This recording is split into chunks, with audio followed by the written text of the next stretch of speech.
आता जर दादांचा घातपात झाला असेल तर याची बदला घेण्याची जबाबदारी त्यांच्यावर प्रेम करणाऱ्या सगळ्यांची आहे. कदाचित हा अपघात टळला असता. आता हा घात आहे की अपघात आहे?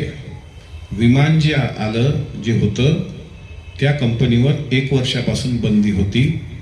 मी काल शंका मीडियाच्या समोर व्यक्त केली होती की त्या दिवशी दादांची ओळख त्यांच्या हातातील घड्याळावरून पटली असं सांगितलं गेलं.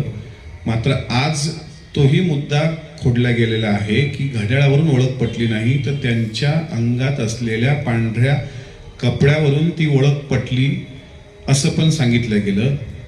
आणि दादांच्या या मृत्यूचं गूढ महाराष्ट्रासमोर आजचा 6वा दिवस आहे, ते अजूनही कायम आहे. मला शंका होती म्हणून तो मुद्दा मी महाराष्ट्राच्या समोर पटलावर ठेवला. तात्काळ CBI चौकशी झाली पाहिजे, उच्चस्तरीय चौकशी झाली पाहिजे. माजी न्यायमूर्ती एखादा चांगला त्यांच्या अध्यक्षतेखाली एक उच्चस्तरीय चौकशी गठीत झाली पाहिजे. त्याकरता केंद्रीय विमान मंत्र्यांची, केंद्रीय गृहमंत्री अमित शहाजींची अपॉइंटमेंट घेण्याचं मी ठरवलेलं आहे. तत्पूर्वी 1 दिवसाचं विशेष अधिवेशन राज्याच्या मुख्यमंत्र्यांनी बोलवावं असं सुद्धा पत्राद्वारे मी 2-3 दिवसात मुंबईला गेलो तर त्यांना भेटून विनंती करणार आहे.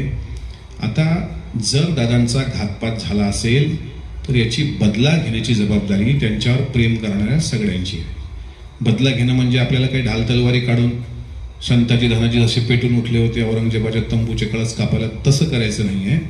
आपल्याला आपल्या सोशल मीडिया प्लॅटफॉर्मवर हे विचारायचं आहे की जे दादा गाडीत बसण्यापूर्वी सीट बेल्ट लावल्याशिवाय बसत नव्हते त्या दादांचा अशा पद्धतीनं दुर्दैवी मृत्यू होणं, विमानामध्ये 6 असल्याचं UGCA सांगते, 5 डेड बॉड्या भेटणं, हे जे शंकेचं काहूर केवळ अमोल मिटकरीच्या मनात नाही आहे, हे शंकेचं काहूर महाराष्ट्राच्या प्रत्येक कार्यकर्त्याच्या मनात आहे. तो कुठल्याही धर्माचा आणि कुठल्याही पक्षाचा असो, ह्याची उत्तरं काळाच्या पडद्याआड जाता कामा नये.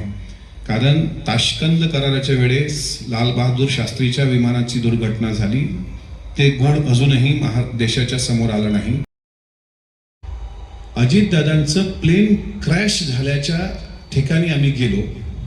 संध्याकाळी 5 वाजता अंत्यविधी आटोपल्यानंतर, तो दिवस एकादशीचा होता मला आठवतं, तिथली माहिती घेतली.